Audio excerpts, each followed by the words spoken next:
Imagine yourself as a candle, burning brightly to light the way for others, only to slowly melt away, leaving nothing for yourself. Demands from friends, family, or colleagues pile up, leaving you weary, empty, and wondering, when will I ever get to rest? We often think that always saying yes is how we show love and responsibility. But if you keep giving without pause, what will you have left to sustain yourself? In this video, I want to share a different perspective with you: conscious detachment. This isn't about alienating yourself from everyone, but about safeguarding the peace within your own heart. From setting boundaries and navigating difficult relationships to cherishing solitude, we will explore together how to live more harmoniously, guided by the wisdom of the Buddha. You might be surprised to discover that a bit of coolness can actually help you live a warmer and more fulfilling life. If you are ready to rediscover yourself and embrace true freedom, please join me until the end of this video. Have you ever been in a situation where a friend asks for help, and even though you feel exhausted, and know you don't have enough time or energy, you still nod in agreement, just because you are afraid of making them sad, afraid of being seen as selfish, or afraid of losing their affection? This is a very common scenario, especially in Asian cultures, where harmony, deference, and community spirit are highly valued. However, let's be honest with ourselves. After those times of reluctantly saying yes, what is the usual outcome? Perhaps initially, you feel kind-hearted, even noble. But afterwards, physical and mental fatigue begins to set in. You feel resentful for taking on unwanted responsibilities, bitter because others don't understand your difficulties, and gradually, you lose the joy in your own life. Activities that once brought you pleasure and relaxation now feel heavy and somber. Happiness, the very thing you seek, seems to drift further and further away. Why does always saying yes lead to such negative consequences? To understand this clearly, let's contemplate the image of a well and the story of the leaky bucket mentioned earlier. Think of your energy as a well. This is a profoundly insightful and easily understood analogy. Just like a well that holds water, each of us has a certain source of energy, encompassing physical energy, mental energy, emotional energy, and spiritual energy. This energy source helps us to act, to work, to love, and to enjoy life. However, this energy source is not infinite. It needs to be conserved, replenished, and nurtured regularly. If we constantly give away our energy without recharging, then that well of energy will gradually dry up. Just like drawing water from a well without any water source to refill it, eventually the well will run dry. Imagine, every time you say yes to a request, especially when you don't truly want to, you are drawing water from your well of energy. You give away your time, effort, focus, and even your emotions and mind. If you only draw a little water, the well might still be full. But if you draw water every day, and everyone comes to draw water, one after another, while you forget to refill the well, what will happen? If everyone comes to draw water and you don't have time to refill it, the well will run dry. That is the inevitable law. And when the well of energy runs dry, you will feel utterly exhausted, mentally weary, overwhelmed with negative emotions, and lose your motivation for life. You will no longer have enough strength to take care of yourself, let alone help others genuinely and effectively. To further clarify this lesson, the Buddhist story of the man carrying water with a leaky bucket is introduced. This is a simple tale but contains a profound philosophy. The man in the story represents those who always try to help others, but forget to take care of themselves.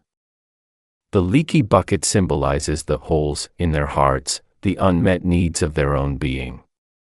He keeps drawing water from the river, symbolizing the effort to help others, but the water keeps leaking out before reaching the village, symbolizing how those efforts become futile because he himself is leaky.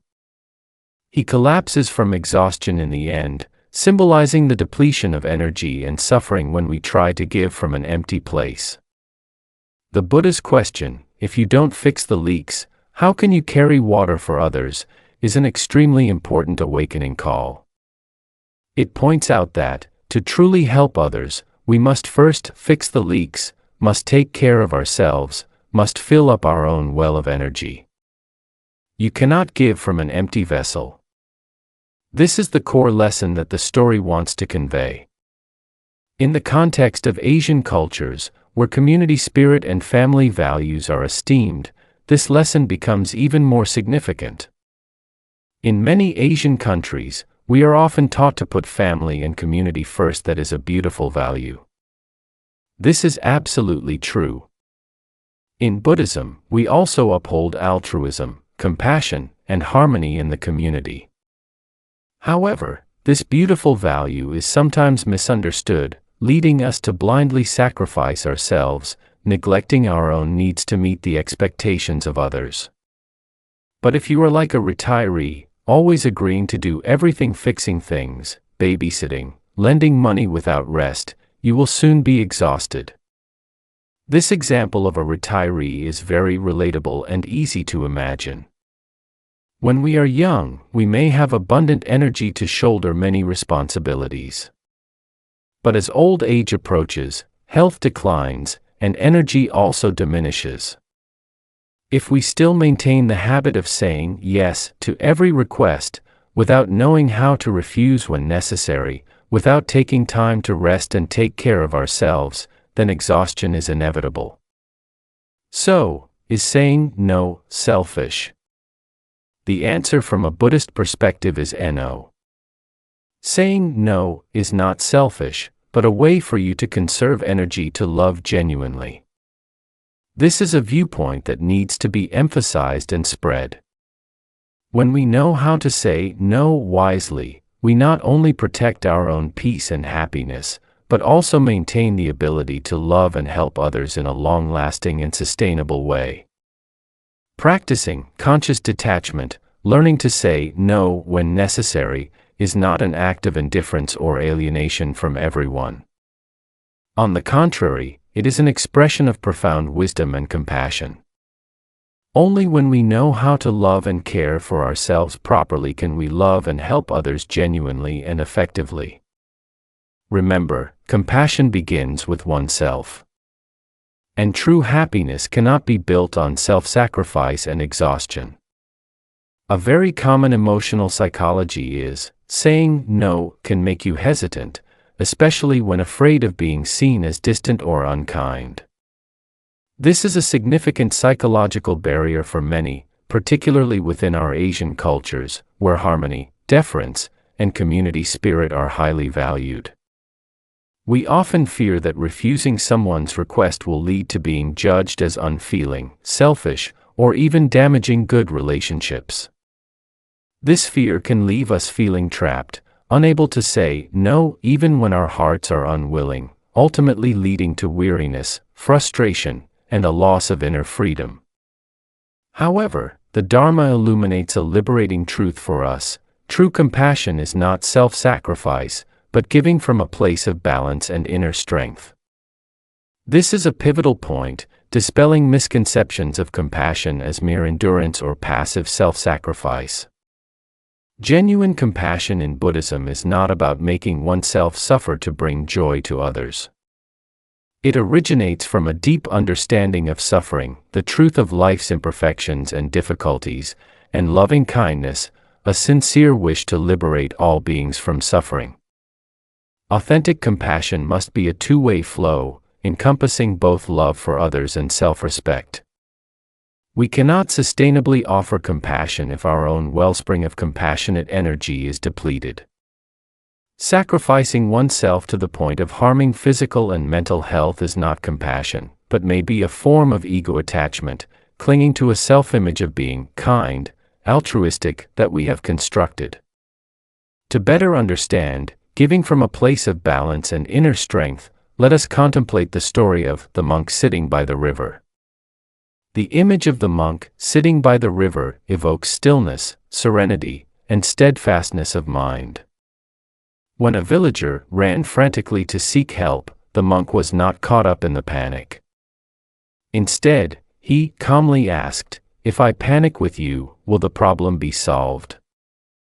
This question, seemingly simple, contains profound wisdom.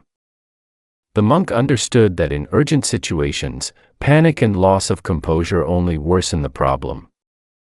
The most crucial thing is to maintain mindfulness, clarity to perceive the issue objectively and offer a suitable solution. The villager paused, regaining composure. A single question alone had the power to soothe the villager's panic, helping them re-establish balance and reasoning. What is the monk's lesson? Sometimes, your composure is the greatest gift you can offer. This is a profound truth. In many instances, the most valuable gift we can give to others is not material help or empty promises, but rather peace, stability, and the ability to inspire them to overcome their difficulties themselves. The monk's calmness not only helped the villager regain composure but also transmitted positive energy, awakening inner strength within that person. This story shows us that sometimes, saying no to panic, saying no to being swept away by others' negative emotions, is itself a form of noble compassion.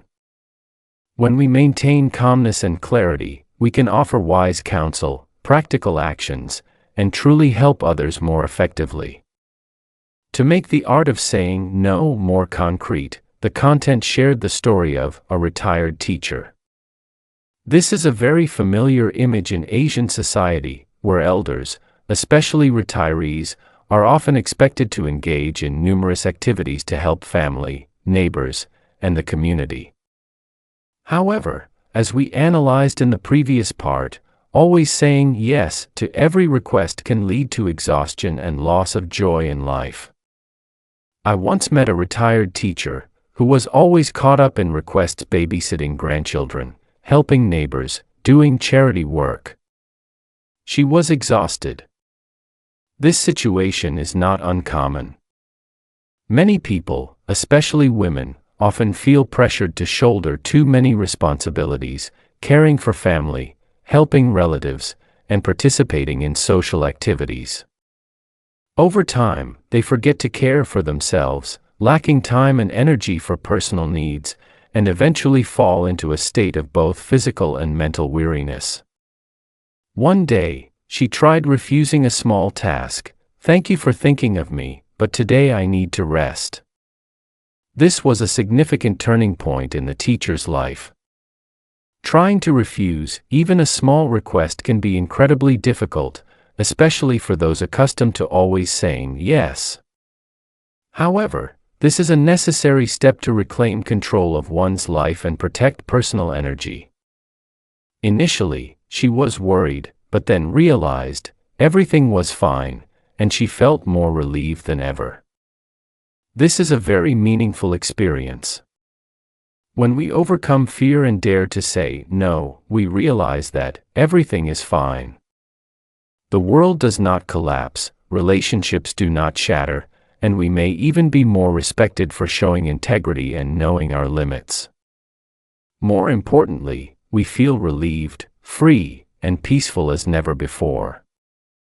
This relief comes from having listened to our inner voice, respected our own needs, and acted in accordance with our values. To help us say no skillfully and minimize feelings of guilt, the content suggested a little tip, the sandwich method. This is a very effective and humane communication technique, particularly suited to Asian cultures, where gentleness and respect are valued. Tip: when saying no, try the sandwich method. Begin with a positive word, gently refuse, then end with encouragement. The sandwich image is easy to visualize and remember. It consists of 3 parts. The first, bread slice, begin with a positive word. This is the opening part, meant to soften the situation and show respect to the requester. We can start with a thank you, a compliment, or an acknowledgement of their good intention. For example, "Thank you for asking me," or "I'm so glad you thought of me," or "I understand that this is very important." The filling part, gently refuse. This is the core part, where we directly and clearly express our refusal. However, we need to express it gently, avoiding overly blunt or hurtful language. We can briefly explain the reason for refusal, but we don't need to apologize excessively or make lengthy justifications. For example, "But I can't help this time," or "But today I need to rest," or "But I have other priorities at the moment." The second, bread slice, end with encouragement. This is the closing part, intended to soothe the other person's emotions and maintain good relations. We can express regret for not being able to help, encourage them to seek support from others, or wish them good luck. For example, "I hope you find a way soon," or "I believe you will find someone more suitable," or "I hope you can understand." Example, "Thank you for asking me, but I can't help this time. I hope you find a way soon." This method maintains harmony while protecting your energy. This example clearly illustrates how to apply the sandwich method. It both shows politeness and respect, conveys the refusal message clearly, and ends positively. This way of speaking helps us maintain harmony, preserving good relationships with others, while protecting your energy, not being drawn into unwanted responsibilities, and safeguarding inner peace. Applying the art of saying no is not an easy journey, especially for those accustomed to always saying yes. However, it is a vital life skill, helping us to live a self-directed, happy, and meaningful life. Start with small things, practice saying no in less stressful situations, and gradually, you will feel more confident and comfortable in protecting your personal boundaries and caring for yourself. Remember, saying no is not selfish, but a way for you to conserve energy to love genuinely. And when you love yourself fully, you will have enough energy and peace to offer compassion and help to others more completely. Throughout this journey of exploring conscious detachment, we have delved into various aspects, from recognizing the harm of always saying yes, to the art of saying no without guilt, navigating interactions with difficult people, and the value of solitude. And now, we come together to review this entire journey, to distill the core lessons and recognize the true power inherent in wise detachment. When we possess wise detachment, we know where to place our energy. We will no longer squander our energy on futile endeavors, toxic relationships, or unrealistic expectations. We will focus our energy on things that are truly important, meaningful, and valuable, both for our own lives and for those around us. Coolness here is precisely the mindfulness, clarity to choose and prioritize what is wholesome, genuine, and of lasting benefit. When you stop trying to please everyone, you reclaim your strength. This is an inevitable consequence of wise detachment. When we liberate ourselves from the addiction of pleasing others, we reclaim our inherent strength. This strength is not the power to dominate or control others, but rather inner strength, the power of self-mastery, the power of freedom. We are no longer controlled by the expectations or judgments of others, no longer living according to templates or roles imposed upon us. We become the masters of our own lives, living by our own values, and acting according to the voice of our own hearts. We often exhaust ourselves wanting to be everything to everyone, yet forget ourselves. This is a common state in modern society, especially among those with a strong sense of responsibility, great altruism, and a yearning to be loved and accepted. We aspire to be dutiful children, good friends, dedicated colleagues, active community members. We want to fulfill every role, meet every expectation, and please everyone. But in that endeavor, we often forget ourselves. We neglect our physical and mental health, disregard our personal needs and values, and lose connection with ourselves. And the inevitable result is exhaustion, depleted energy, and a loss of joy in living. The teaching of His Holiness the Dalai Lama, quoted in this section, offers a profound and liberating perspective. As the Dalai Lama once said, "Sometimes not getting what you want is a wonderful stroke of luck." This statement may seem paradoxical at first glance, but upon deeper reflection, we recognize the truth hidden within. We often cling to our own desires and expectations, believing that only by achieving these can we be happy and successful. Yet, life's reality shows that sometimes, not getting what you want is indeed a wonderful stroke of luck. Why is this so? Because our desires and expectations are often limited by our own vision and understanding. We may desire something, but in essence, it may not be suitable for us, may not bring real benefit, or may even cause suffering to ourselves and others. When we do not achieve those desires, we may avoid potential negative consequences and have the opportunity to open ourselves to new paths, new opportunities that are better and more fulfilling. This also applies to the expectations of others. The Dalai Lama's teaching is not only relevant to our own desires, but also extends to the expectations of others. We often feel pressured to meet every expectation of others, fearing to disappoint them, make them sad, or even be rejected and forgotten. But we need to realize that the expectations of others are merely their viewpoints, their opinions, not absolute or immutable standards. We do not need to strain ourselves to meet all those expectations, as it is both impossible and unnecessary. You don't need to meet every request or explain every decision. Let them walk their path, and you keep your peace. This is an invaluable piece of liberating and self-empowering advice. We are not obligated to meet every request from others, especially those that are unreasonable, beyond our capabilities, or contrary to our values. We also do not need to explain every decision we make to everyone.